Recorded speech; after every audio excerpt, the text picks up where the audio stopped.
The call came just after sunrise, when the Carolina sky was still painted with soft orange streaks, and the salt air drifted in through the open kitchen window. Jack Murdoch stood at the sink, rinsing out yesterday's coffee pot, listening to the faint creak of boats in the distance. The small radio on the windowsill hummed a local gospel station, but the signal faded every few seconds, like it was unsure whether to keep singing. The phone's ring startled him. No one called this early, not unless it was bad news. He dried his hands on a dish towel and picked up. Jack Murdoch. A pause, then a clipped, polite voice. Mr. Murdoch, this is Angela Price with the law office of Carter and Price in Charleston. I'm calling regarding the estate of a Mr. Harlan Murdoch. Jack blinked the name, landing like a forgotten stone. That's my father. Yes, sir. I'm sorry for your loss. He almost laughed. Harlan Murdoch had disappeared from his life when Jack was 10. No birthdays, no letters, just a boat and a goodbye that never came. Loss didn't feel like the right word. I didn't know he was still in South Carolina, Jack said.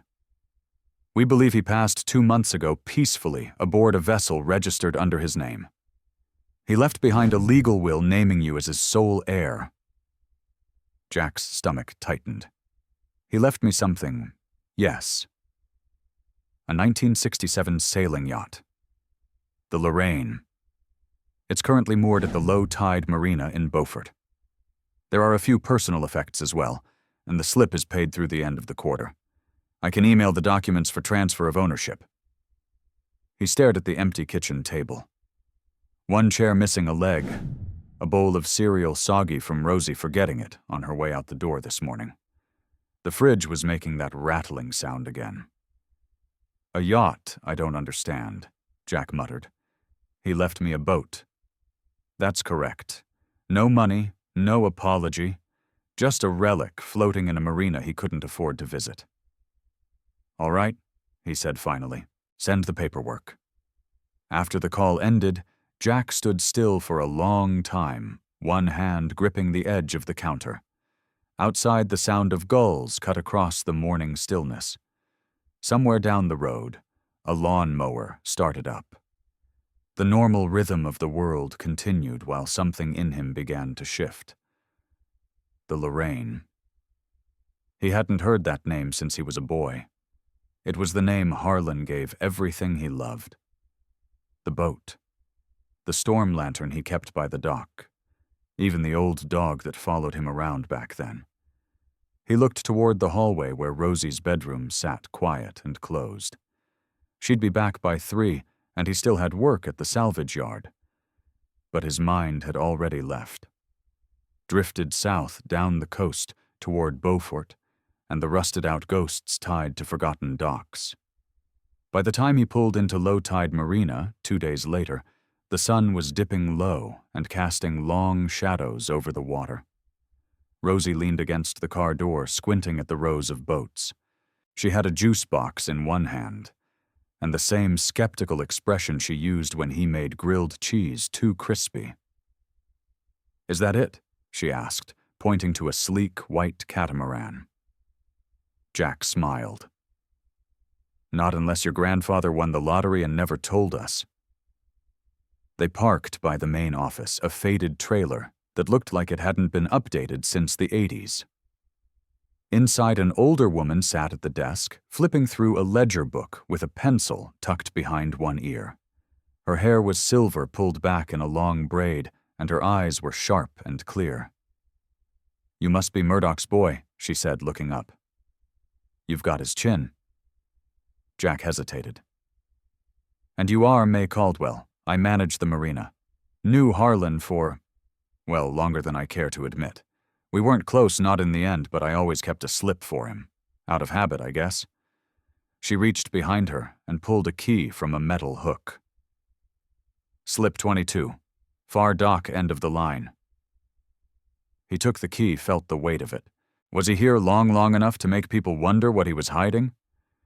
Man like that doesn't stay in one place unless he's keeping watch over something. Rosie tugged at his hand as they left the office. "Do you think he was rich?" Jack looked down at her. "Sweetheart, if he was rich, I think we'd be on a plane to Hawaii right now." She grinned, then skipped ahead, backpack bouncing against her side. The marina smelled like salt and engine grease, boats in every direction, some gleaming, others green, with algae and fatigue. As they walked, the marina quieted. The chatter of tourists and weekend sailors faded into the sound of soft waves lapping at barnacled hulls. At the very end of the dock, they found her. The Lorraine. She was long and low, her white paint flaked and mottled streaks of rust bleeding down from her railings. One window was cracked. The name was still etched into the stern in faded black letters nearly washed away by sun and rain. Jack's breath caught. "This is her." "She looks tired," Rosie whispered. He nodded.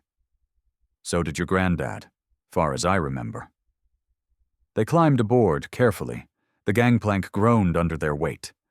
Jack opened the main hatch, wincing as the hinges shrieked. The inside smelled like mildew, salt, and thyme. Everything was exactly how Harlan must have left it. A wool blanket folded over a small bunk, a stack of charts on the navigation table, a rusted kettle on the stove. There was dust, but not chaos. It didn't feel abandoned. It felt paused. Rosie wandered to the back and pointed to a framed photo tucked behind a cracked oil lamp. "Is that you?" He picked it up. A young boy. Harlan. And a woman Jack didn't recognize. The boy him was maybe 6. His eyes wide, hair messy. A memory flickered of the boat, the water, and a quiet hum of music from a radio he couldn't place. Jack set the photo down carefully. His throat tightened. "There's a notebook," Rosie called from the table. "It's got weird writing in it." He crossed over. The leather-bound book was filled with dense, handwritten notes. Navigational routes, weather logs, coordinates. And something else. A different language, Spanish, maybe. He couldn't be sure. "What do you think it means?" Rosie asked. "I don't know." "But we're not selling this boat just yet." She raised an eyebrow. "You were going to sell it?" was Jack admitted. "But something tells me there's more to this story." He looked around. The Lorraine had secrets. And for the first time in years, he felt like he wasn't standing still. Something had shifted. And whatever it was, it started here. If you enjoyed this video, comment 1 to let me know, if not, comment 2. Your thought mattered to me either way. Jack didn't sleep that night. He lay on the narrow bunk in the Lorraine's cabin, staring up at the water-stained ceiling, listening to Rosie's soft breathing from the smaller berth across the corridor. Every creak of the hull, every sigh of shifting tide under them, felt like a whisper. From the past he didn't quite understand. The gold-stamped notebook lay on the table next to him. He hadn't opened it again. Not yet. The handwriting was neat, deliberate. Some pages filled with straight lines and numbers, others more personal, though he hadn't had the heart to read far enough to know what they said. There was something strange about the whole thing. Not ominous, just unfinished. By morning, Rosie had rolled out of bed before him, tugging on a sweatshirt over her pajamas and pushing open the hatch with both hands. "Dad," she called softly. "There's someone on the dock." He sat up. "Someone." She nodded. "She's just standing there, looking at the boat." Jack climbed out and joined her in the cabin doorway. The early sunlight made the water glow like gold beneath the docks. And there, maybe 20 feet away, stood a woman in a soft gray coat and black boots, holding a steaming paper cup in one hand and a small leather notebook in the other. Her hair was tied up, but a few loose strands moved with the breeze. She wasn't old, maybe mid-30s, and she was definitely looking at the Lorraine, not casually, but like she was studying her. Jack stepped onto the deck, squinting into the sun. "Can I help you?" The woman smiled, polite but curious. Sorry, didn't mean to stare. I've never seen that boat here before. The Lorraine, right? Yeah, he said, watching her carefully. She belonged to my father. She stepped closer but stayed on the dock. I'm Celia Monroe. I'm a freelance writer. I'm doing a piece on historic marinas along the coast, places with stories. This one came up a few times in interviews. Jack raised an eyebrow. That right? She nodded. The Lorraine's been docked here a long time, but no one really knew much about her owner. Just that he kept to himself. That sounds about right, Jack said. Celia sipped her coffee. Is it true he lived on board until he passed? There was a pause. Her gaze lingered on the peeling paint, the rigging frayed like worn rope belts. It's strange, she said. A boat like this, sitting untouched for years, and suddenly here you are. Jack felt Rosie press in beside him, small fingers curling around his.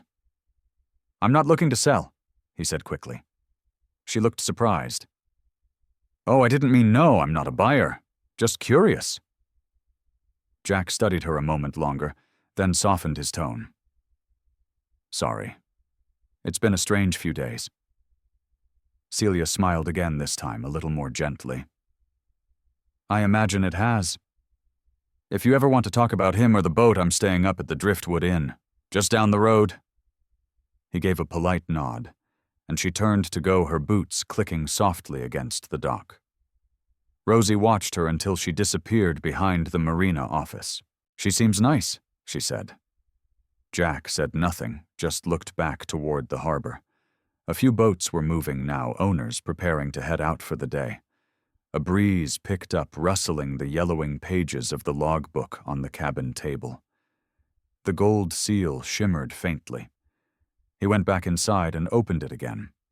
The second page was a list of names. Eduardo, Carlos, Anya. Beside each name were dates and notes in a language Jack didn't fully understand, but a few English words stood out. Contact broken. Relocated. Cargo confirmed. Cargo he flipped forward. Page after page filled with coordinates, dates, and small symbols he didn't recognize. One entry circled in red stood alone. Port Isabel. Do not return. Jack closed the book. At noon, he and Rosie sat in the shade outside the marina's small snack shop, eating grilled cheese sandwiches and watching the slow movement of tide against the pylons. May passed by and waved a cigarette tucked behind her ear. She came back, you know, May said, pausing by their table. Who that woman with the notebook? Celia. Said she was walking the docks, but she kept glancing at your slip like she was expecting something. Jack frowned. She said she's a writer. Maybe she is. May said then, shrugged. But around here people only come looking when they've heard something worth chasing. Rosie looked up from her sandwich. What do you think she wants? Jack hesitated. I'm not sure. That afternoon they returned to the Lorraine. Jack brought a flashlight and began checking the storage compartments below deck. Rosie helped digging through an old crate of coiled rope fishing line and tools so rusted they looked like artifacts. Dad, she said, pulling out a folded sheet of thick paper. This was taped under the shelf. He opened it carefully. It was a map. Coastal old, but not too old. Someone had marked an X in red ink just outside Port Royal Sound. In the corner in pencil were the words, "The answer is always beneath what they overlook." Jack stared at it, heart ticking a little faster. Why would he hide a map under a shelf, Rosie asked. Because someone else might have looked everywhere else? Rosie's brow furrowed. Is this about treasure? Jack shook his head slowly. I don't think it's treasure. I think it's history. They sat quietly as the boat rocked gently beneath them. Outside, the sky had turned to amber, the water dotted with gold from the fading sun. What happens now? Rosie asked. Jack didn't answer right away. He looked around the cabin at the lantern hanging from a hook at the quiet logs at the old man's world still frozen in place. Now he said softly, "We find out who my father really was. There was something about the Lorraine, something unfinished, and Jack wasn't going to let it drift out with the tide. Not yet." The rain came down soft that morning like mist slipping from the sky. Jack sat on the deck of the Lorraine with a thermos of coffee balanced on the railing, watching the gray ripple across the water. Rosie was curled up in the cabin, wrapped in a blanket, sketching the boats around them in her notebook. Every few minutes she looked up and asked about another name from Harlan's journal. "Who's Carlos?" she'd asked earlier. "He's mentioned 6 times in the margins." Jack had no answer. That was the problem, he had no answers for any of it. Just names and cryptic notes, a map to nowhere, a boat full of silence. He was about to head below deck when a voice behind him made him turn. "I brought muffins." Celia Monroe stood at the edge of the dock holding a brown paper bag and a to-go coffee in each hand. Her coat was damp at the shoulders, hair pulled back messily. Jack blinked. "I figured I owed you a peace offering," she said. "I came on a little strong the other day." Jack stood slowly, unsure whether to smile or retreat. "You didn't have to, I know. That's why I did." She stepped carefully onto the gangplank. "May I?" He hesitated, then nodded. "Come aboard." She moved with surprising ease for someone in heeled boots. A breeze blew the smell of cinnamon and coffee toward him as she set the bag down on the deck bench. "I'm not trying to write a scandal piece, Jack," she said. "I'm not that kind of writer. But boats like this don't just sit here for 20 years without people wondering." "I'm still wondering," he admitted. She glanced at the porthole, her voice quieting. "Is Rosie inside?" "Yeah." "Drawing. She loves it here. I can see why." It feels like time paused. He nodded, then gestured to the bench. They both sat legs close, but not touching. The silence between them wasn't awkward. It was full of something else. Hesitation, maybe. Curiosity. Like the air had thickened with things unsaid. "I read about a similar case," once she said after a pause. "A man in Maine inherited a fishing trawler from an uncle he'd never met. Turned out the boat had been used to smuggle refugees during the 70s. The story unraveled like a spool of thread." Jack turned toward her. "What are you saying? I think your father might have been involved in something bigger than boating." He leaned back. He was never much for family. "But this," he gestured towards the boat. "This feels personal." Celia pulled out her notebook and flipped to a page with a copied symbol, a small triangle inside a circle. "Have you seen this in the journal?" Jack's stomach tightened. "Yeah, a few times."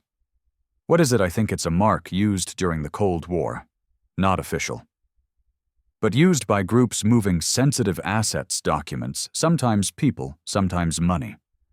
He stared at her coffee, forgotten. "Are you saying he was some kind of—" "What? Spy? No," she said softly. "I'm saying he might have been the kind of man who knew things and tried to keep them out of the wrong hands." A slow breath left Jack's chest. The idea felt too big, too distant. And yet, the gold-stamped journal, the map, the sealed compartment beneath the galley, all of it hinted at something carefully hidden, something unfinished. He reached for the paper bag and pulled out a muffin, trying to ground himself in something simple. The smell of sugar and blueberries helped. "You really do your research," he said. She shrugged. "Curiosity can be a curse." Their eyes met for a moment longer than expected. From below deck, Rosie's voice floated up. "Dad, I found another map." Jack stood quickly, his breath catching. "Stay here," he said to Celia. "Just for a second." Inside the cabin, Rosie held a tightly folded chart in both hands. Her eyes were wide. "It was behind the books in the cabinet," she said. "Taped to the back." Jack took it, carefully unfolded it on the table. The chart was older than the last one, faded ink corners brittle. The same triangle circle symbol was stamped in the lower corner, and in red pencil someone had drawn a route straight through Port Royal Sound and curving around to a place labeled only with the initials EP. He traced the line with one finger. "What is this?" Rosie leaned closer. "Maybe where he went." Jack turned the map over. A single line was scrawled on the back. "If you find this, the rest is yours to finish." His throat tightened. The message was short, but it hit hard. This wasn't just a breadcrumb, it was a request. He turned to Rosie. "We'll talk more tonight. But don't tell anyone about these maps, okay? Not yet." She nodded. Not even the muffin lady Jack smiled faintly. Not even her. When he returned to the deck, Celia stood at the railing, staring out at the water. She didn't turn when he came up behind her. "You're guarding something," she said. "I can tell." Jack crossed his arms. "It's not about hiding. It's about figuring out what's real before someone else tells the story for me." She turned to him, her voice gentler now. "I can help you, if you let me." He studied her face. She wasn't pushing. There was no angle, no sales pitch, just that same spark of quiet interest. It made him uneasy. Not because he didn't trust her, but because some part of him wanted to. And wanting anything lately felt dangerous. "I don't even know what I'm looking for," he said. "I don't know if this is about gold or guilt or ghosts. Maybe it's about all of them," she said. "Stories rarely come in straight lines. Neither do people." Jack looked down at the deck, then back at her. "If I tell you what I found, you have to promise to keep it between us." She met his gaze without flinching. "I promise." He didn't answer right away, just held the silence, letting it stretch between them like the rising tide below. Then finally he spoke. "There's more to this boat than paint and rust, and I think my father left me something I was never supposed to find." Celia tilted her head. "Then maybe it's time we found it. If you enjoyed this video, comment 1 to let me know. If not, comment 2. Your thought matter to me either way." The sun broke through the clouds around mid-morning, casting wide gold reflections across the harbor. Jack stood at the stern of the Lorraine Hands, resting on the railing, heart full of static. That message on the back of the second map kept playing in his head. "If you find this, the rest is yours to finish." Harlan hadn't just left behind a boat. He'd left a puzzle, and whatever the truth was, it was starting to reach out from the past like it wanted to be known. Jack hadn't told Celia about the second map. Not yet. He wasn't sure why. Maybe because it felt too personal. Or maybe because for the first time in years he had something that felt entirely his, messy, broken, and confusing, but his. Celia showed up just after lunch carrying a camera bag and 2 iced teas. Rosie was sketching again, tucked into the bow earbuds and humming under her breath. "I did a little digging," Celia said, sitting down on the bench beside Jack without waiting for permission. "Turns out your father filed a maintenance request here in the marina logs about 6 years ago. That boat was sealed up intentionally, everything caulked and closed. It wasn't falling apart. It was being preserved." Jack tilted his head. "Preserved for what I don't know yet. But he paid cash for everything. No paper trail beyond what the harbor kept. He was hiding in plain sight." Jack leaned back, brow furrowing. "This doesn't make sense. If he was trying to leave me something, why not just say it? Because maybe he wasn't sure who'd come looking." Celia said, her voice quieting. Or maybe he didn't trust the people who might. They sat in silence for a beat, the water slapping softly against the hull. Then she glanced at him a little sideways. "Do you always stare like that when you're thinking?" He blinked. "Like what? Like you're trying to read the ocean?" Jack chuckled, surprised. "I guess the ocean doesn't lie." "No," she said, smiling softly. "But it doesn't offer answers either. Jack was about to reply when a voice called from the dock. "Excuse me." They both looked over. A man in a neat blue polo and loafers was standing at the edge of the slip. He was holding a briefcase and a small envelope. His smile was too polished, the kind of practiced ease Jack had seen in used car salesmen and real estate agents who didn't live in the neighborhoods they sold. "Sorry to bother," the man said. "Are you Mr. Murdoch?" Jack stood. "Yeah." The man stepped carefully onto the gangplank, not waiting to be invited. "My name's Andrew Connors. I represent a small private maritime investment group based in Savannah. We've been tracking certain historical vessels along the coast, and we recently learned that the Lorraine changed ownership." Jack narrowed his eyes. And while Connors continued, "We're very interested in acquiring her. Not for commercial use, of course, more for heritage restoration. We'd like to make a formal offer immediately." Celia slowly stood beside Jack, watching the man closely.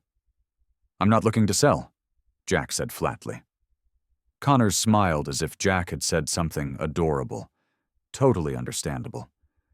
"But I'd be remiss if I didn't tell you our group is prepared to offer $45,000. No inspections required. We'd handle the transfer, pay the slip fees through next year. You'd walk away with cash today." Jack stared at him. It was too fast, too polished, too much. "No." Connors paused. "I don't think you understand the scope of this offer." "Boats like this, I said no," Jack repeated. The smile faded slightly. Connors shifted his weight. "Very well. My number's on the card in the envelope. Think it over." He stepped off the boat without another word and walked down the dock like nothing had happened. Jack turned to Celia. "That's the third offer I've had in a week." She raised an eyebrow. "And none of them came through legal brokers?" "Nope." She exhaled slowly. "Someone's talking. This boat, it's not a secret anymore." Jack sat back down, rubbing the back of his neck. "Rosie and I, this was supposed to be a break, a fresh start. I didn't ask for any of this." "I know," Celia said. Then softer. "But maybe it asked for you?" He looked at her, surprised by the quiet intensity in her voice. She glanced away quickly, her fingers brushing the strap of her camera bag. "I'm sorry. That was probably too much." "No," he said. It wasn't. Their eyes met, and for a moment the air felt different, like something was shifting between them, slow, tentative, but real. Rosie poked her head up from the bow. "Can we get ice cream later?" Jack nodded. "Sure, kiddo." Celia smiled, stepping back. "I'll give you two some space." "Wait," Jack said. "You can come too, if you want." She paused. "Are you sure?" Jack hesitated only a second. "Yeah." That evening, the three of them sat on a bench outside a small creamery in town, the sky glowing orange and lavender. Rosie was covered in sprinkles halfway through a towering cone. Jack had a plain scoop of vanilla. Celia's was mint chip. She claimed it was the best on the coast. Between bites, Rosie asked, "Are you going to write a story about us?" Celia looked at her thoughtfully. "Maybe, but only if your dad says it's okay." Rosie looked at Jack. "I think it's kind of a cool story. The boat and the maps and Grandpa's secrets." Jack gave her a look. "Careful what you call cool. This whole thing is making my head spin." She grinned, unfazed. "You're still cooler than most dads." Jack shook his head, smiling despite himself. Later, as Celia walked back to her car, Jack followed her to the curb. "Thanks for today," he said. She looked at him, the streetlight casting warm shadows on her face. "Of course." He hesitated. Then quietly, "Why are you really here?" She paused. "Because I think there's more to this than a story. And because I haven't met many people who make me want to stay longer than I planned." Jack felt something inside him loosen just a little. "Well, he said we're not going anywhere." "Not yet." Celia smiled. Good.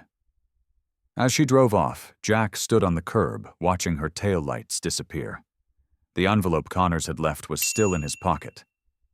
He hadn't opened it. Back at the boat, the cabin lights glowed softly through the windows. Rosie had left her sketchbook open another drawing of the Lorraine, only this time it was shining, sailing on calm waters beneath a sky full of stars. Jack stared at it for a long time. Maybe Rosie was right. Maybe the boat really was a kind of story. And it wasn't finished yet. The next morning came with an unusual stillness. Fog clung to the docks like it didn't want to let go. Jack stood on the Lorraine's bow, coffee cooling in his hand, the world outside muffled. Even the seagulls were quiet. It was the kind of morning that made everything feel suspended, like the tide wasn't the only thing waiting. He hadn't told Rosie about Connors's offer. Not because he wanted to keep secrets, but because some things didn't need to live in a 10-year-old's head. She deserved calm, not quiet threats dressed in money. Inside the cabin, the second map lay on the table, weighted down by Harlan's journal. Jack had spent hours the night before tracing the red pencil route, trying to figure out what EP meant. It wasn't a location he recognized. And he'd worked these waters. Born here, raised by it. But the more he stared at it, the more it felt like a riddle made for him to solve. Rosie shuffled out from the back blanket, still around her shoulders. "It's foggy," she mumbled, eyes half closed. "Good morning to you too," Jack said, ruffling her hair. "Want pancakes?" She blinked at him like he'd just offered her $1 million. "I thought we were out of mix. We are. But May gave me some of hers. Said I looked like I hadn't fed you in days." Rosie grinned. "She's not wrong." He laughed, but the sound faded quickly. The heaviness had crept back in. Not fear exactly, just something edging closer. As the skillet sizzled and the small cabin warmed with the smell of butter, a knock echoed from the dock. Jack opened the hatch slowly. Celia stood there holding a folder and a look that said she wasn't sure whether to hand it over or turn around and pretend she hadn't come. "I didn't want to wake you," she said. "You didn't." She stepped aboard, lighter this time, more comfortable on the deck. She glanced through the open door and waved at Rosie, who was already piling syrup on her plate like she was fueling a mission. "I found something," Celia said, tapping the folder. "It's not much, but it might explain the triangle symbol in the logbook." Jack closed the door halfway to give them privacy.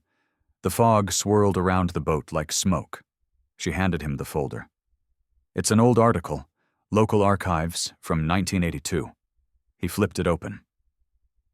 The headline read, "Port Royal Boat Seized in Suspected Smuggling Case." A black and white photo showed a vessel that looked almost like the Lorraine, same shape, same lines, but with a different name painted across the hull. El Perdido. Jack scanned the piece. The article was vague. Authorities found suspicious materials, but nothing illegal was ever confirmed. No arrests, just a quiet investigation and a ship that was eventually released and renamed. El Perdido, Jack said aloud. Celia nodded. "EP," he looked up at her.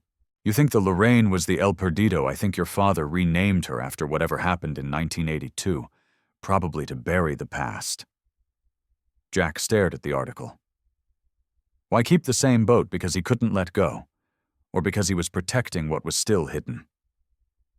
Jack closed the folder, heart pounding. He hid something on that boat, and he wanted me to find it. Celia stepped closer, her voice lower now. "I think so too." The air between them shifted again. Tension, yes, but not the kind that kept people apart. The kind that came when two truths bumped into each other and realized they might be looking in the same direction. "I want to see the rest," she said. "The logbook. The maps. If I'm going to help you, I need to see everything." Jack hesitated, then finally nodded. "All right, after breakfast." Rosie was already clearing her plate when they stepped back in. "Is she staying?" she asked, eyebrows raised. "For a little while," Jack said. Celia smiled. "Only if there's coffee." Rosie handed her the thermos. Later, the three of them sat around the small table as Jack laid out the two maps, the journal, and the strange markings. Celia flipped through the pages, carefully, eyes scanning each note with focused curiosity. "Do you mind if I take pictures?" she asked. Jack hesitated, then nodded. "Just don't post anything." "Not yet." "Of course." She snapped a few quiet photos with her phone. "Some of these coordinates cross old shipping routes, ones that haven't been used in decades. Used for what Jack asked." During the Cold War, Celia leaned in. Anything from medical aid to cash to intelligence drops, small, fast boats ones that didn't raise attention were ideal. Jack stared at the journal again. Harlan's notes weren't just about wind speeds and fuel logs.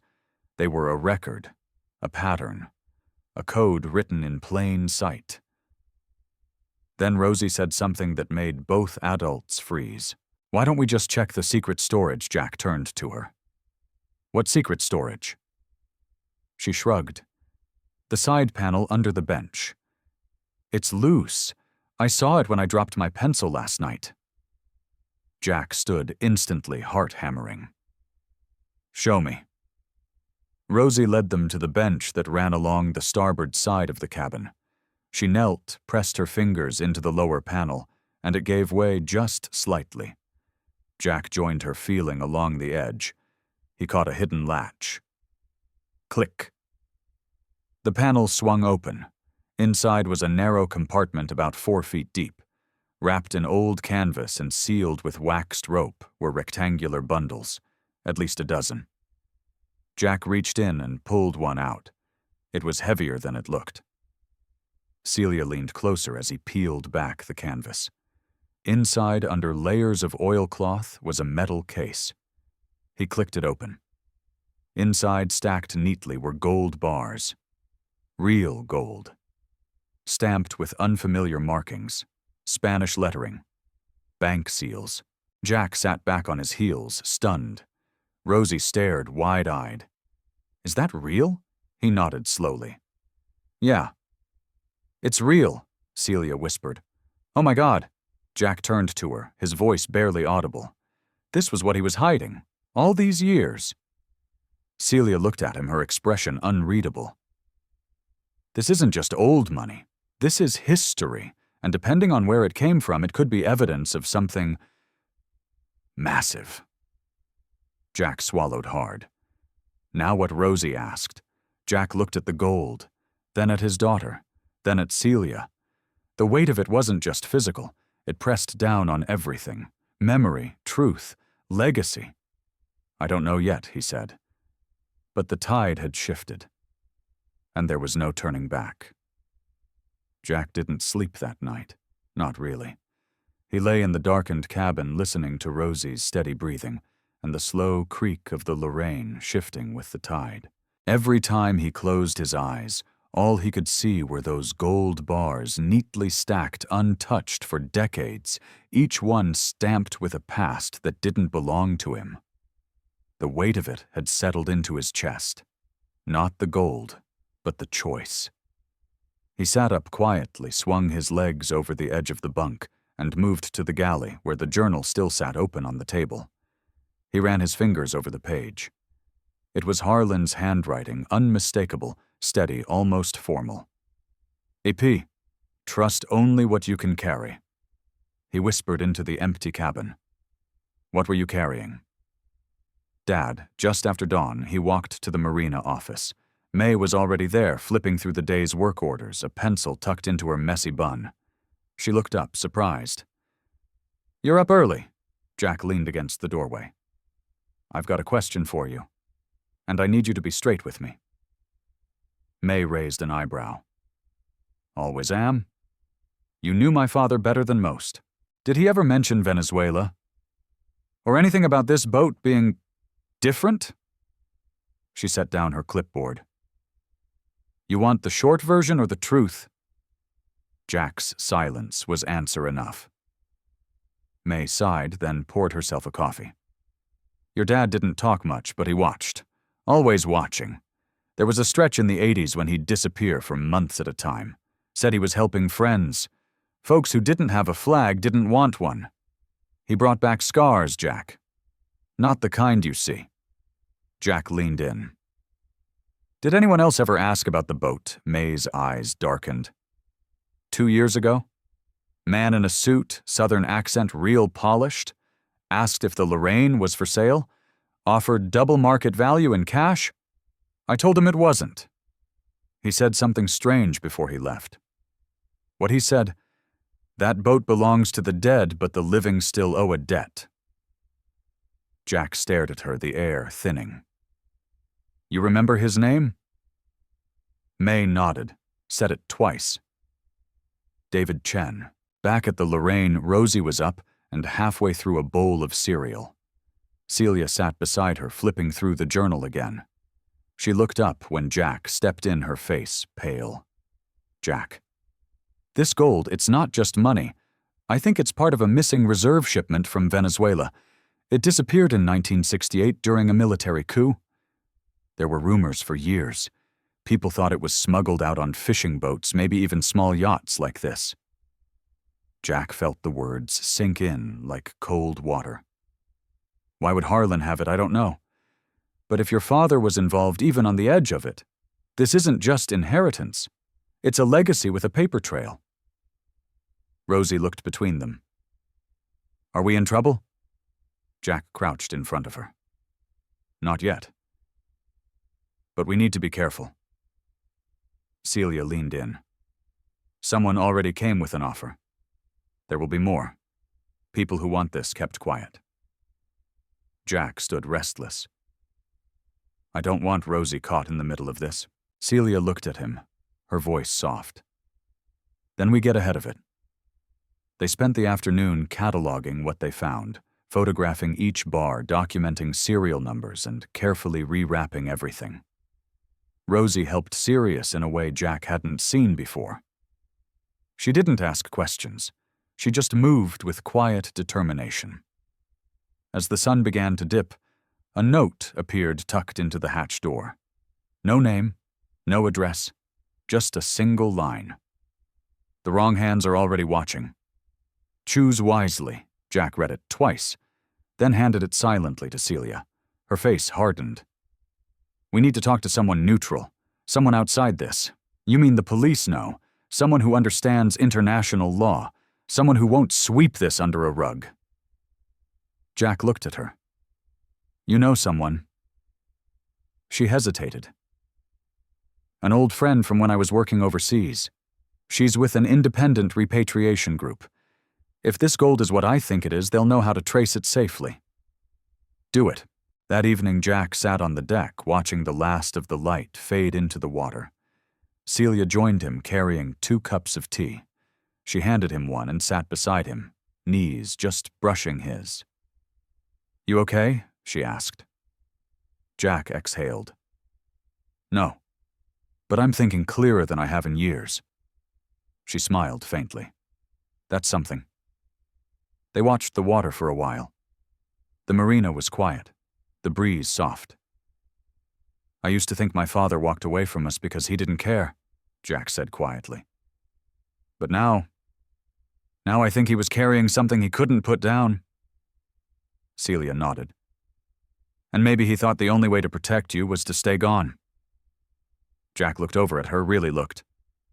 You don't have to be in this. You could walk away. She met his gaze. I know. But I won't. Silence fell again, heavier this time, but warmer. Like 2 people standing at the edge of something they hadn't named yet. From inside the cabin, Rosie's voice called out, Can I sleep up top tonight? Jack smiled. If you promise not to fall in? I won't. Celia laughed, soft and easy. She's brave. Jack nodded. Braver than me some days. Celia looked at him again, longer this time. You know, I don't think your dad meant to leave you a burden. I think he left you a question. Jack turned to her. "And what's the answer?" She reached over, touched his hand lightly. "That's yours to write." The stars blinked awake overhead, and the boat rocked gently in the still harbor. Jack closed his eyes, letting the weight of the past and the promise of what came next settle in his bones. The gold was only the beginning. The next morning, a light drizzle tapped at the deck as fog rolled in, thicker than usual, swallowing most of the marina in a muted gray. Jack stood by the cabin's porthole, watching blurred shapes of boats drift in and out of view, the world quiet and slow. But inside him, everything was moving. He hadn't told Rosie about the note. He hadn't told her about the name May had mentioned, David Chen. Too many pieces were still floating. And this wasn't just a mystery anymore. It was becoming a line he wasn't sure how to cross without changing everything. Celia arrived just after 9, her hair tucked under a knit beanie raincoat, damp at the collar. She had 2 coffees and an envelope tucked under her arm. "I heard from my contact," she said, stepping inside. Jack closed the door behind her, and she confirmed something. Huge. Celia set the envelope on the table and pulled out a printed document. "This gold matches the weight and stamp of a Venezuelan reserve cache that disappeared in '68 during a government collapse. There's no official record of where it went, but her team has tracked similar bars showing up in private collections illegally." Jack sat, the air thickening around him. "So it's stolen." Celia nodded. "Technically, yes. But morally, that depends on who took it and why. Some think it was moved to prevent it from falling into the hands of military regimes. Others say it was greed, plain and simple." Jack stared at the table. "And my dad was in the middle of that. We don't know his role yet, but he wasn't the only one. There were dozens of unregistered boats involved. Yours is just the one no one could trace.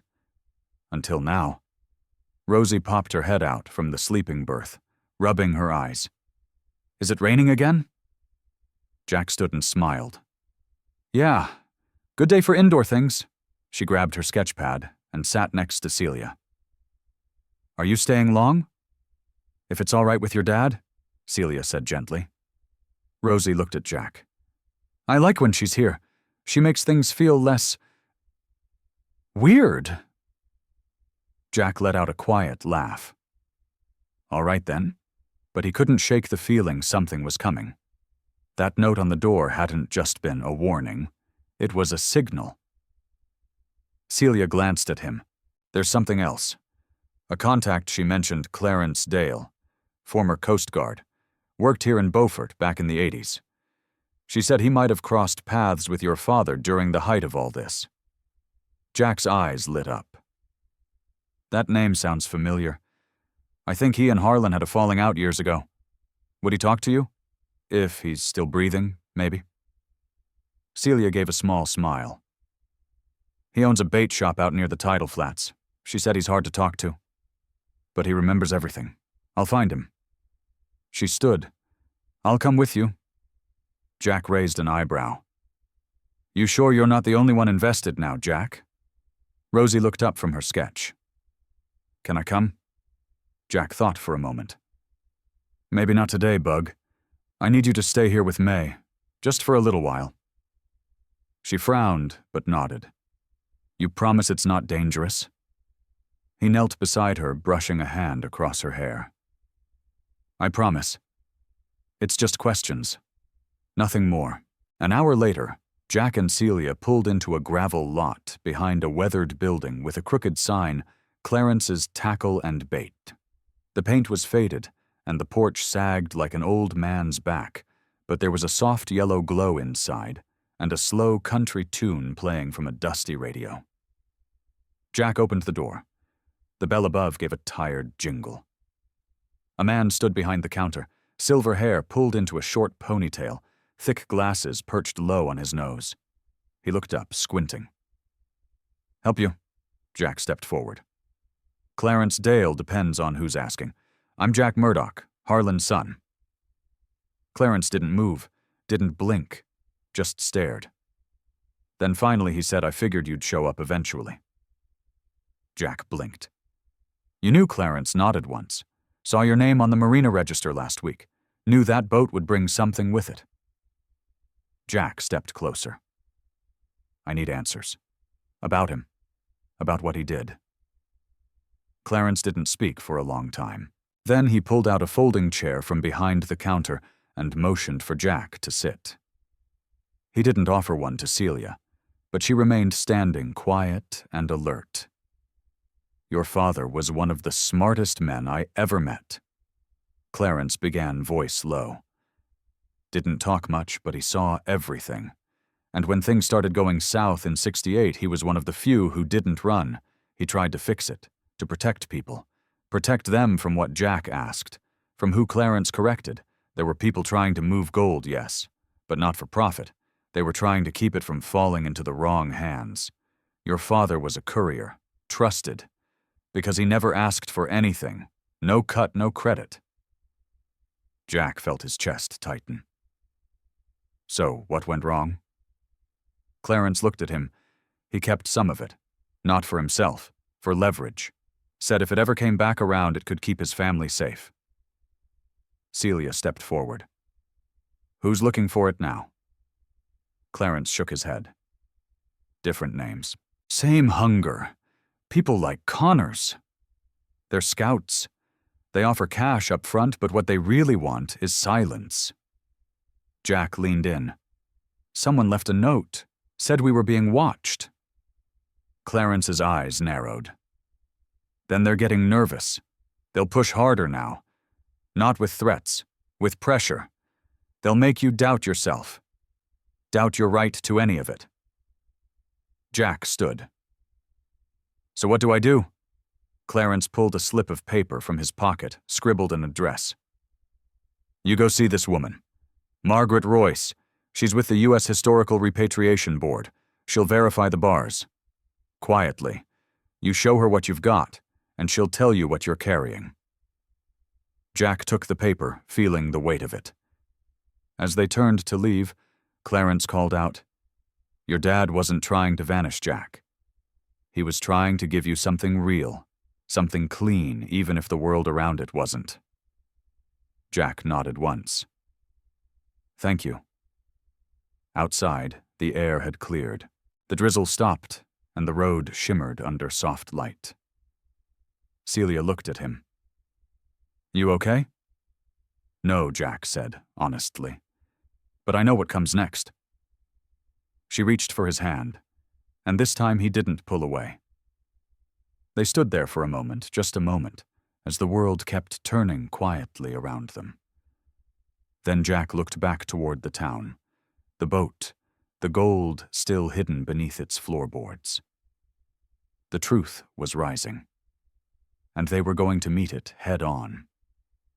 The drive to Margaret Royce's office took them 2 hours down the coast through stretches of pine forest and sleepy shoreline towns where time moved slower and names stayed the same for generations. Jack kept one hand on the wheel and the other on the armrest fingers, tapping in rhythmless thought. Celia rode quietly beside him, watching the blurred trees pass outside. She hadn't said much since they'd left Clarence's shop, but Jack could feel the weight of her thoughts just beneath the surface. He didn't push. They both knew this wasn't a simple errand. It was the next step into something neither of them could undo. "You're tense," she said finally. He gave a soft huff of breath. "It's not every day you find out your father might have been involved in a decades-old international gold operation." Celia smiled barely. "Fair point." Jack glanced at her. "You sure you're okay doing this with me? I wouldn't be here if I wasn't." He nodded, but something in him still wrestled. Not with trust exactly, more with the fear of what trust might cost. Margaret Royce's office was housed inside an old colonial building just off a quiet roundabout in Bluffton. Ivy climbed the white brick walls. The brass plaque by the door simply read, "Royce and Historical Associates." Inside it smelled of leather-old books and lemon polish. The air was cool, quiet. A young receptionist led them to a sitting room with velvet chairs and a wall of filing cabinets. 10 minutes later, a woman in her early 60s entered wearing navy slacks, a cream blouse and glasses on a silver chain. "Mr. Murdoch, Ms. Monroe," she said, extending her hand. "I'm Margaret." Jack stood. "Thanks for seeing us. I understand this concerns a potentially undocumented inheritance." Her tone was gentle but sharp, like a teacher who didn't miss much. Jack nodded and opened the case he'd brought, a single gold bar wrapped in cloth. Margaret leaned in slowly, adjusting her glasses. She didn't touch it, just studied it for a long moment. "Do you know what this is?" she asked softly. Goldjack said, "From Venezuela, we think. My father may have helped move it in the late 60s. She looked up sharply. How many bars? Jack hesitated. "Enough." Margaret nodded slowly and took a seat. "This is Banco Central de Venezuela issued bullion. These stamps here," she pointed delicately, "were used for about 3 months in 1968. After that, they changed the imprint due to internal fraud concerns. These are from the first wave pre-coup." Celia leaned in. "Can it be traced, to a degree?" Margaret said. "The bars were never declared missing officially. But privately? Yes. Venezuela's transitional government has been searching for signs of their disappearance for decades." Jack rubbed his hands together. "So what happens if they find out we have it? They'll want it returned," Margaret said. "But legally, unless you declare it, there's no immediate path for them to demand it. Ethically, however—" Jack nodded. "Yeah, I get it." Margaret studied him. "I need to ask, do you want to keep this secret? Or are you looking for a way to make it right?" Jack glanced at Celia, then back at Margaret. "I don't want this to disappear into some vault. If it can be used for something good, I'll listen." Margaret sat back, eyes softer now. "Then we'll proceed carefully. I'll begin verification quietly. We'll log the serial's cross-reference with what we know, and in time open a diplomatic conversation. Nothing official, just cautious interest." Jack exhaled deeply. "Thank you." As they left the building, the sun had finally broken through the clouds. Celia waited until they reached the car before she said anything. "You handled that well." Jack looked at her. "I'm trying not to mess it up. You're doing more than that." They got in, and as Jack started the engine, Celia turned in her seat. "So what now? I go back. I talk to Rosie. I make sure she's safe, and I keep moving forward even if I don't know where the road ends." Celia studied him for a long moment. "You've changed, you know." He glanced at her. "How, when I first met you, you were guarded, wounded, like you didn't know how to breathe without checking for a storm." Jack looked back at the road. "And now you're choosing something. That matters." They didn't speak for the first few miles of the drive back, but the silence between them felt different, warmer, steadier. Back at the Lorraine, May was waiting with Rosie at the Marina Cafe. Rosie ran up to Jack the second she saw him. "Dad, guess what? May taught me how to tie a bowline knot, and I didn't mess it up." Jack grinned and scooped her into a hug. "That's better than I can do." She giggled and looked at Celia. "Did you find out more about Grandpa's gold?" Celia crouched down beside her. "We did. And guess what? Your grandpa was a lot braver than people gave him credit for." Rosie tilted her head. "Does that mean you're going to keep the gold?" Jack bent down beside her. "It means we're going to do what's right with it, even if it's not easy." She nodded slowly, then reached into her pocket. "I made something." She pulled out a small keychain, 2 braided strings tied around a wooden bead. "It's for the boat, so it remembers we're here now." Jack felt something in his chest tighten, and then loosen all at once. He looked at Celia, who gave him a soft, knowing smile, Later that evening, the marina was quiet again, the boats swaying gently in their slips. Jack and Celia stood at the bow of the Lorraine, watching the stars poke through the twilight sky. "You know, she said this could all fall apart." "I know, but it might not." Jack smiled. "Hope's a dangerous thing, and a beautiful one." She turned to him, her voice quieter now. "I'm glad I met you." Jack looked at her, really looked, and saw something in her eyes that steadied him. "I'm glad you stayed." There, in the stillness of the harbor, something shifted again. Not the tide, not the mystery, but something between two people who didn't expect to be seen, and were. It was no longer just about gold. It was about what they were finding in the middle of it all. The drive to Margaret Royce's office took them 2 hours down the coast through stretches of pine forest and sleepy shoreline towns, where time moved slower and names stayed the same for generations. Jack kept one hand on the wheel and the other on the armrest, fingers tapping in rhythmless thought. Celia rode quietly beside him, watching the blurred trees pass outside. She hadn't said much since they'd left Clarence's shop, but Jack could feel the weight of her thoughts just beneath the surface. He didn't push. They both knew this wasn't a simple errand.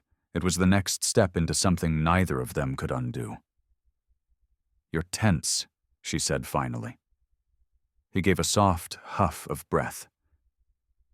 "It's not every day you find out your father might have been involved in a decades-old international gold operation." Celia smiled barely. "Fair point." Jack glanced at her. "You sure you're okay doing this with me? I wouldn't be here if I wasn't."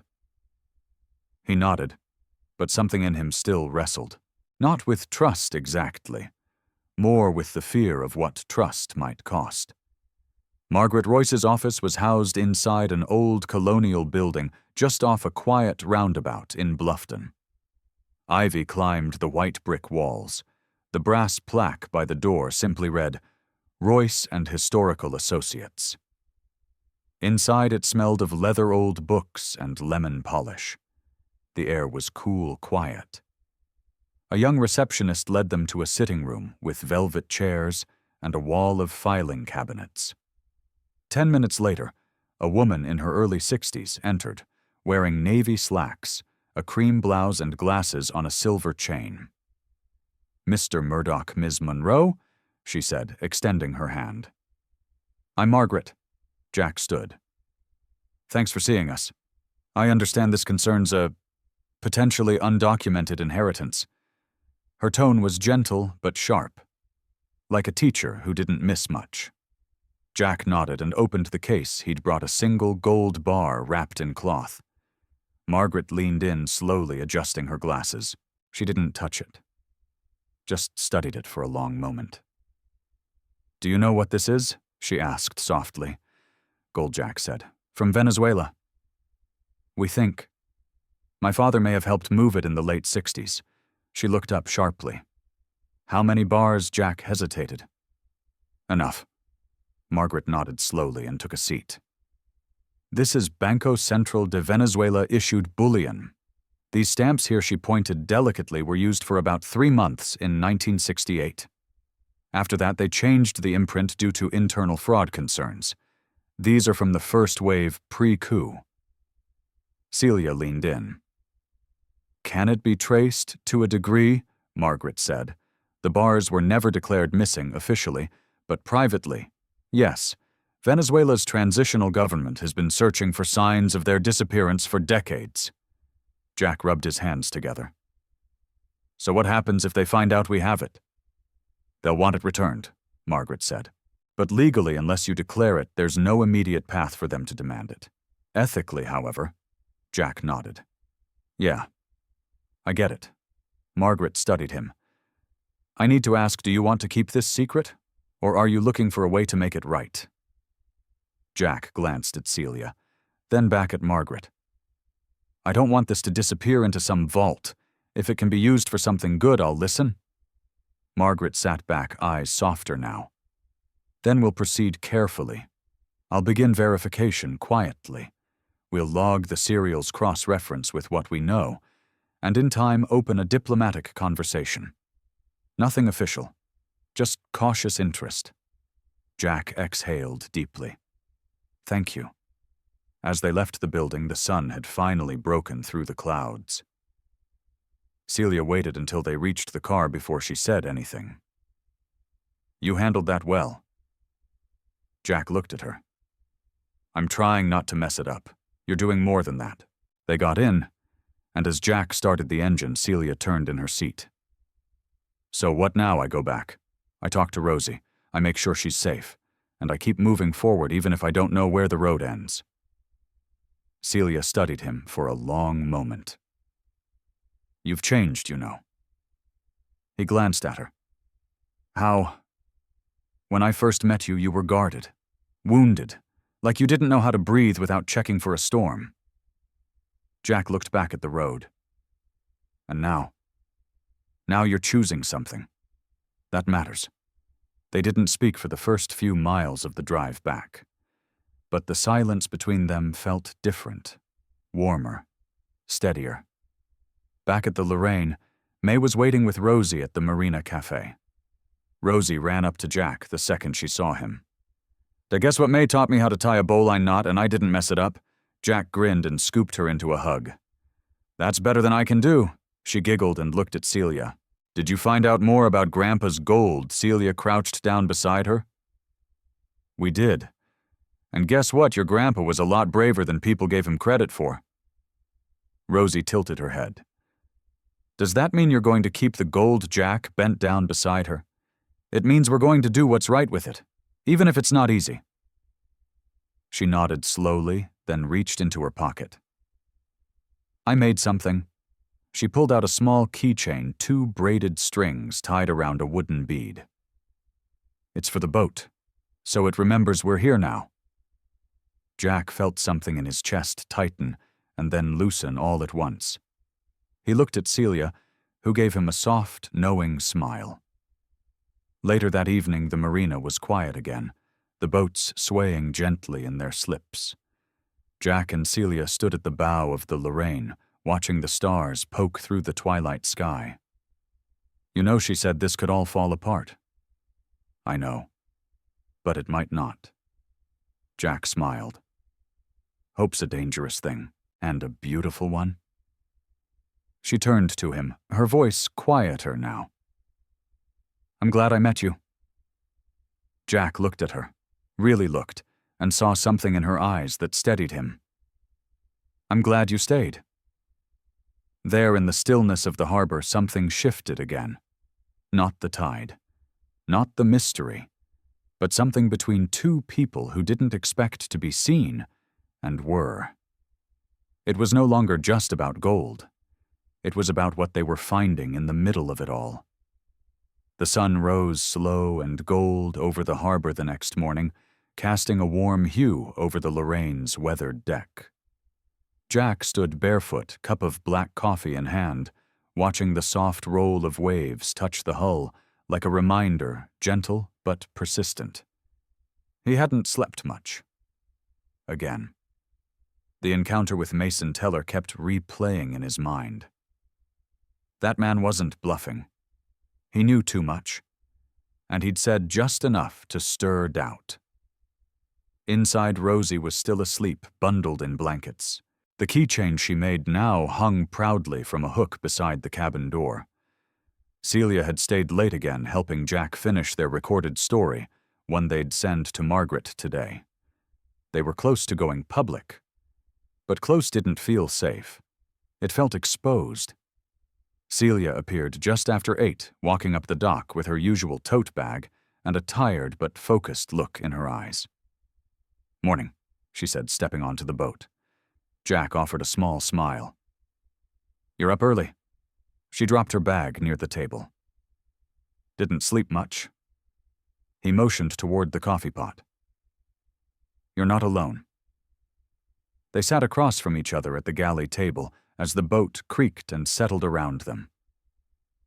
A silence hung between them, not uncomfortable, just filled with too much thinking. Finally, Celia spoke. I watched the footage again last night. Your story. It's going to get attention. The right kind if we do this carefully. Jack nodded. But we're not the only ones watching. No, she said. We're not, and we need to get ahead of it. Jack leaned back, exhaling. What if we push too hard? What if this ruins everything? Celia looked at him, eyes steady. Then we ruin it, honestly. That made him pause. He studied her face, the calm beneath the storm. You're fearless, he murmured. She gave a soft smile. I'm terrified. I just hide it better. Jack reached across the table, resting his hand lightly on hers. Don't. Her eyes flicked up to meet his. Don't what? Don't hide. She didn't answer for a beat, then turned her hand over to hold his. Okay. They sat like that for a moment longer, palms warm against each other, the hum of something deeper building between them. A knock on the hull broke the stillness. Jack stood quickly, stepping up onto the deck. May stood at the edge of the dock, holding a small envelope in one hand. This was in my mailbox this morning, she said, her voice low. No stamp, no return address. Jack took it, his heart already kicking harder in his chest. The envelope was unmarked light. He opened it carefully. Inside was a single sheet of paper. You're making noise. Noise brings interest. Choose your next steps carefully or someone else will choose for you. No signature. Jack folded it slowly and looked at May. Anyone see who left it? May shook her head. Just found it at 6 a.m. Thought you should have it right away. He nodded. Thanks, May. She held his eyes. I don't like this. Something feels wrong. It's already wrong, Jack said quietly. After she left, Jack showed the note to Celia. She read it once, then again, her jaw tightening. This isn't just a threat, it's a push. They're trying to spook us into silence. Well, it's working, Jack muttered. I've got a daughter on this boat. I don't care about the gold anymore. I care about her being safe. Celia stood, voice calm but firm. Then we protect her, and we don't let people like this write the story for us. Jack paced the deck, running a hand through his hair. What if we've already gone too far? Celia moved toward him, stopping close. Then we stand in it. Together. Jack looked at her, really looked, and something in him shifted. The fear was still there, but it was no longer steering the ship. That afternoon, they sent the footage to Margaret. Every second of Jack's story, every page of Harlan's journal scanned and logged, every piece of evidence neatly tucked into a secure file. Margaret promised discretion. But even through the phone, Jack could hear the caution in her voice. This is going to catch light, she said. And fast. By evening, Rosie sat curled in the cabin with her sketchpad again, drawing seagulls and sailboats, unaware of the growing storm outside her safe little world. Jack watched her from the hatch, arms folded, the ache in his chest growing. He wanted to believe it would stay peaceful, but deep down he knew better. He stepped back out onto the deck where Celia waited with a small bag. I brought dinner, she said, holding up a container. May's doing this chicken stew thing again. Said you looked too skinny last time. Jack cracked a smile. She's not wrong. They ate under the warm glow of the string lights Jack had finally fixed. The marina was quiet, calm enough to make the danger feel far away, like it was someone else's story. As they packed up the dishes, Celia paused. Jack, I know this isn't what you planned. None of it. But I'm glad you didn't run. He looked at her, his voice low. There was a moment. Right after I found the gold, I almost packed Rosie up and left town. Disappeared. But you didn't. No. He shook his head.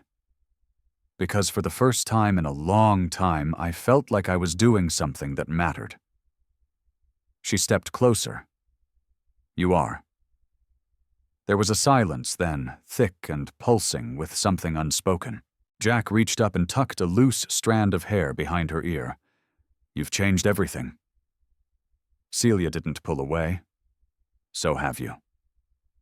They stood there inches apart, the air humming between them. And then slowly Jack leaned in. Their lips met soft, hesitant at first, then deeper. Not rushed, not desperate, just real. When they finally pulled back, Celia's eyes were glossy. "I've been waiting for that," she whispered. Jack smiled. "Me too." As the stars blinked overhead and the boat rocked gently beneath them, Jack knew something had shifted again, not just in the story they were telling, but in the life he was beginning to rebuild. Whatever came next, he wouldn't face it alone. And that, for the first time in a long time, made him feel steady. The next morning arrived too quiet. The usual calls of gulls over the marina seemed distant, dampened by a strange, heavy stillness. Jack sat on the deck alone, the coffee in his mug gone cold, his mind already racing. The kiss from the night before still lingered in his thoughts, but so did the note, and Mason Teller's face. He looked over at the Lorraine's hull, worn and weathered, but holding so much more than rust. It wasn't just about gold anymore, not even close. Celia arrived just after 8, wearing a loose white button-up over Jean's hair, tucked beneath a ball cap, eyes sharper than he'd ever seen. She handed him a to-go cup and leaned on the railing beside him. "Margaret called," she said, skipping small talk. "Something's happened." Jack straightened. "What is it?" She said someone tried to access our shared file system last night. Remote login attempt. Blocked but logged. From a private network in Hong Kong. Jack's stomach dropped. Chen. She thinks so. How did they even know about the files? Celia shook her head. "Doesn't matter. They're coming in close now, watching every step. If they get ahead of this story, if they twist it, it won't matter what the truth is." Jack stared out at the dock, pulse thudding behind his ribs. "So what do? We go now," Celia said. "Public. Today." Jack blinked. Today, Celia's voice softened. "It's the only way we stay ahead. We tell the story on our terms with our facts before someone else wraps it in lies." He swallowed hard. "What about Rosie? She stays with May. Safe out of sight." Jack rubbed his jaw, torn. "I don't want her scared." "She won't be," Celia said. "But Jack, you've already stepped into this. The only way forward is through." He nodded slowly. "Okay, let's do it." By late morning, they were back in the galley lights, on equipment ready. Jack sat at the small table, Harlan's journal in front of him, pages marked with sticky notes and circled dates. Celia angled the camera, adjusted the mic, and gave a quiet countdown. Jack took a breath. "I'm not a hero. I'm not rich. I'm not even sure I'm ready for this, but I'm a father, and I've spent most of my life running from things I didn't understand. This time I'm staying." He paused, letting the words settle. "My dad left me a boat, a rusted, half-sunk relic. What I didn't know is that it carried pieces of a forgotten history. Gold bars hidden beneath the floorboards linked to a moment in time no one wanted to talk about. Until now." Celia watched him through the lens, her chest tight with every word. "I've been followed. Watched. Warned. People want this to stay buried. But I'm not burying it. I'm shining a light on it. Because the truth isn't a threat. It's a responsibility." He looked straight into the camera. "My name is Jack Murdoch, and this is my story." They uploaded the video that afternoon. No dramatic music, no edits, just truth raw and steady. Margaret confirmed it was received by her contacts. "Now we wait," she said. "But Jack, expect noise." By early evening, Jack walked Rosie to May's house, just 2 blocks off the marina. May met them at the door, arms open, smile warm. Rosie hugged Jack tight. "You'll be back before bedtime?" she asked, voice muffled against his chest. "I promise." Jack said, pulling back to look her in the eye. And if I'm not, I'll call. Nothing's wrong. Just grown-up stuff. She nodded, trusting him more than he trusted himself. Walking back to the boat, Jack felt the shift. The air had a different weight now, less like a storm, more like something unseen pressing close. When he returned to the Lorraine, Celia was on the deck phone in hand, expression unreadable. "What is it?" he asked. She handed him the phone. "You need to see this." The video was already climbing in views, tens of thousands within hours. Comments flooded in. Some skeptical, some kind, some asking more questions than he had answers for. But the message was clear. People were listening. "I didn't expect this," Jack said quietly. Celia looked at him, her voice soft. "That's the thing about truth. Once you let it out, it doesn't belong to you anymore." He nodded, eyes locked on the screen, heart pounding. Then a new email pinged. He opened it slowly. A subject line with no sender. "Your next move better be your last. Inside a single sentence, the Lorraine doesn't belong to you. It never did." Jack stared at the words, blood running cold. The storm hadn't passed. It had only just begun. Jack stared at the email, the words echoing in his mind like a dull, repeating drum. "The Lorraine doesn't belong to you. It never did." His fingers hovered above the keyboard, unsure whether to respond or delete it, as if any action might tilt the fragile balance he'd been walking. Celia stood beside him, reading over his shoulder. "Whoever this is, they're getting bolder." Jack nodded slowly, then closed the laptop without a word. "They're done whispering. Now they're pushing." He moved to the hatch, looking out over the marina. The sun was low, casting a golden shimmer across the water, but the beauty of it barely registered. Something in the air felt off, like the silence just before a storm makes landfall. "I want Rosie out of town," he said suddenly. Celia looked up. "What, just for a few days? Maybe upstate with May's sister. Somewhere quiet. Until we know where this is headed." She hesitated.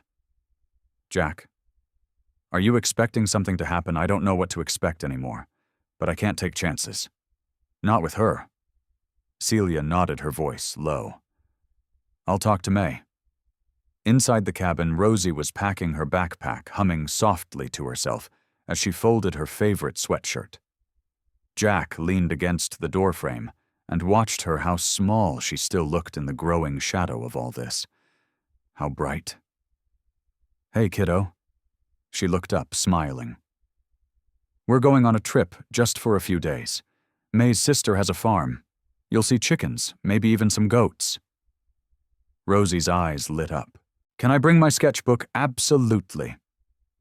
She paused, then asked, "Are you and Celia staying here?" "Yeah," he said gently. "Just tying up some things. We'll be right behind you." Rosie zipped her bag, then walked over and wrapped her arms around his waist. "Be careful, Dad." He hugged her tight, his throat thick. Always. By the time May arrived, the sun had slipped below the trees. She gave Jack a firm nod and took Rosie's hand. "I'll keep her safe," she said. "I know." As they walked away, Jack felt something pull inside him, like letting go of the only part of his life that still made perfect sense. But he knew it was the right call. Some storms you ride out. Others you get your family out of the path. Back on the Lorraine, Celia was already pulling out her laptop and going through files again. Jack poured 2 coffees and handed her one. "No update from Margaret yet," she said. But she said international interest is growing. The Venezuelan consulate wants a conversation. Jack rubbed a hand over his face. "I barely know how to answer questions about myself, let alone about missing gold from 50 years ago." Celia looked at him, her voice gentle. "You don't have to have all the answers. Just be honest. That's what people are responding to." Jack sat down beside her. "It's not just about the gold, is it?" "No," she said quietly. It's about who controls the story, who gets to decide what's forgotten and what's remembered. He nodded, the weight of it settling deeper. Later that night, the marina lights flickered on one by one. Jack stood alone at the bow of the boat, watching their reflections ripple across the black water. Celia joined him, hands in her pockets, her presence a quiet anchor. "Do you regret any of it?" she asked. He didn't answer right away. "Then I regret not asking my father more questions when I had the chance." She was quiet. "I regret the time I wasted thinking I had to be angry to protect myself," he added. "I didn't know how to let anyone in. Not really." She stepped closer, her shoulder brushing his. "And now I'm trying," he said. "With you, with Rosie, with this mess of a story." Celia turned to him, eyes warm but full of fire. "Jack, if this ends tomorrow, if everything we've built falls apart, I won't regret being part of it. I won't regret choosing you." He looked at her, emotion catching in his throat. "I don't want this to fall apart." She reached for his hand. "Then hold on." They stood like that for a long time, hands clasped, hearts steadying in the dark. And somewhere in the distance, far beyond the calm of the harbor, the world was beginning to stir. But for now, for this breath, they were still standing. And that mattered. The wind had shifted overnight. Jack knew it the moment he stepped onto the deck just after sunrise. The marina smelled different, like stirred-up silt and salt, and something else he couldn't name. The clouds above were low and slow-moving, and the gulls weren't circling like they usually did. It felt like the tide was pulling back before something big. Inside, Celia was already awake, sitting cross-legged on the floor beside her laptop, hair still damp from the shower glasses slightly askew. She glanced up when Jack walked in, eyes tired but alert. "You didn't sleep either," she said. "No," he admitted. "Too many thoughts. Too much waiting." She closed the laptop gently. "Then let's not wait anymore." Jack raised an eyebrow. "You have something." Celia stood and walked over to the table, pulling a file from her bag. "Margaret sent this early this morning. I didn't want to wake you." Jack opened the folder. Inside were scanned documents, typed memos, scanned receipts, and a letterhead from the Department of Maritime Affairs dated 1970. His father's name appeared more than once. So did Chen's.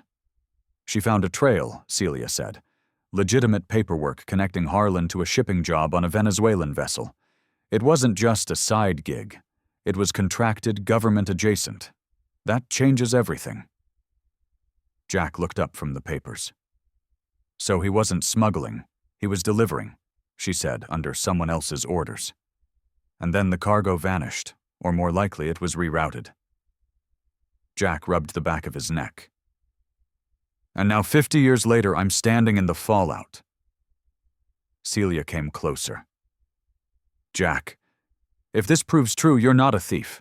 You're the key to a story that's been buried for half a century." His jaw clenched, and Chen's still silent. "But Margaret thinks he's watching to see how much you reveal. The second he thinks you've got too much leverage, he'll move. Maybe publicly. Maybe not." Jack leaned back, trying to find air in the tightening room. "So what do we do?" "We finish it," she said. "We publish the full story. Everything we have. Make it undeniable. And after that," Celia's voice softened, "we brace for whatever comes." They spent the rest of the day sorting through every document, recording new footage, and assembling timelines. Jack read from his father's journal on camera, quiet entries about missed birthdays, mechanical notes about the Lorraine, vague references to a weight he couldn't let go. It was raw, personal, real. That evening, as the sun dipped behind the trees, casting orange streaks across the deck, Jack stepped out for air. Celia followed, arms crossed against the breeze. "I never asked," she said after a while. "Why did you come back here to South Carolina?" To the Lorraine. Jack looked out across the water. Because I had nowhere else to go. But you could have sold the boat. Walked away. He nodded slowly. I thought about it. The first night I stood on this deck, all I saw was rust and rot and memories I didn't want. But then Rosie ran her fingers along the railing like it was magic, like it meant something. He turned to her. And you looked at this story like it was worth telling. Celia stepped closer, her eyes searching his. It is. Their hands brushed, and this time neither pulled away.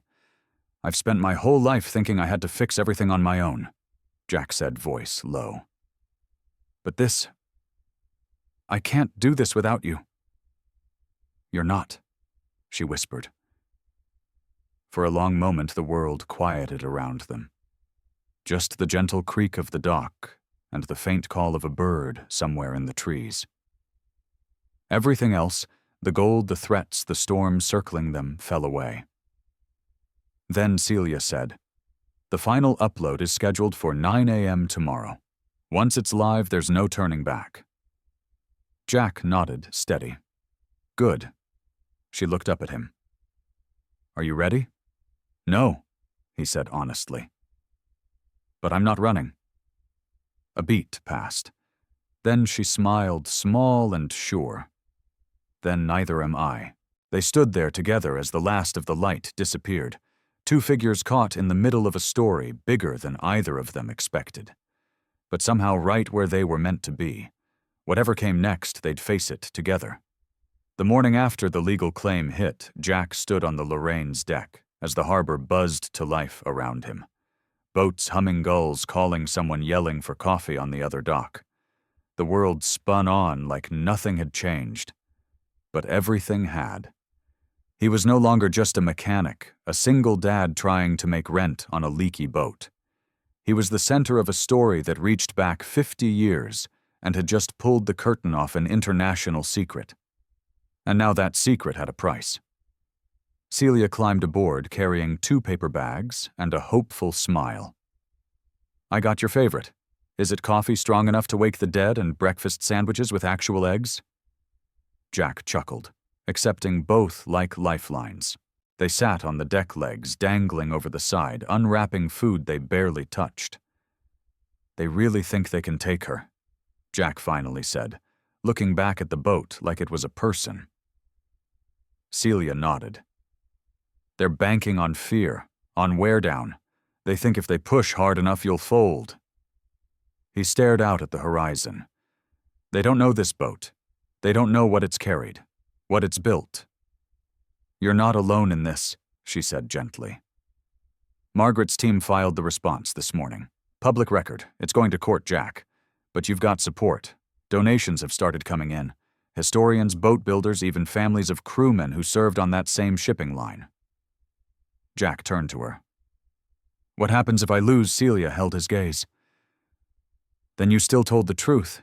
You stood your ground. That's more than most." He was quiet for a while, then reached over and took her hand. "You kept me steady." She smiled. "You let me." That afternoon, Margaret organized a small press gathering at the edge of the marina. Just a few trusted reporters and a local news team. Jack stood beside the Lorraine Harlan's journal in one hand, his voice steady as he recounted the final piece of the story. "My father spent most of his life running from the weight of something he didn't fully understand," he said. "But in the end, he left me more than a boat. He left a story that matters. He left a reminder that the truth doesn't disappear just because it gets buried." He paused, glancing at the boat, then back at the small crowd. "I didn't ask for any of this. I just wanted a safe place to raise my daughter. But what I found, what I inherited, was bigger than me. And now it belongs to all of us." Afterward, people lingered.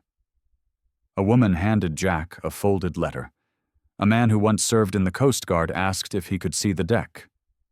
Rosie sat on the steps with Celia sketching the crowd with focused concentration, as if capturing the moment would keep it from fading.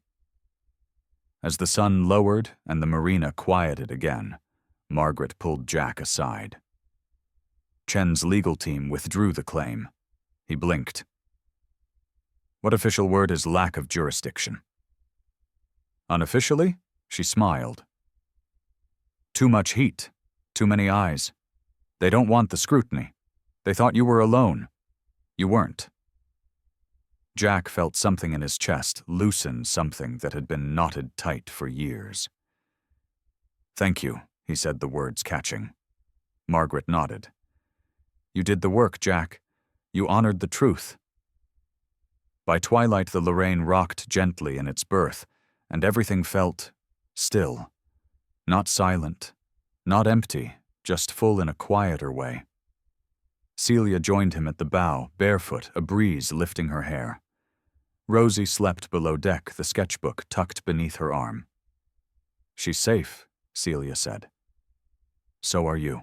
Jack looked up at the stars, just starting to peek through. You know, I thought this boat was a mistake, a rusted memory I couldn't afford to keep. But now I think maybe it was exactly what I needed. Celia leaned into him. It brought you home. He turned to her, brushing a strand of hair behind her ear. And you? It brought you to me. They kissed not with urgency, but with the kind of quiet certainty that only comes after weathering a storm together. When they parted, Celia whispered, So, what now? Jack looked around at the boat, the stars, the still water. Now we build. Not just a future, but a legacy. One rooted in truth, in courage, and in the kind of love that doesn't need to be loud to be real. A few weeks later, the Lorraine was officially registered as a historical vessel. Jack partnered with a local museum to create an exhibit around the recovered journal and the mystery of the hidden gold. They never found out exactly how much had been aboard. Some of it had gone missing long ago. But that part didn't matter anymore. Rosie started a new school near the harbor. Jack picked her up every day, and sometimes they'd just sit on the boat, drawing side by side, letting the world spin as it pleased. And Celia stayed. Not as a guest, not as a reporter, as family. Sometimes people came to the dock just to see the Lorraine, to touch the railing, to ask about the story. Jack would always say the same thing, smiling as he pointed to Rosie and Celia, laughter trailing down the dock. It's not about the gold. It never was. It was about what you find when you stop running, when you choose to stay, when you finally open the door to something new and let it in. The Lorraine was still old, still creaky in places. But now she shined.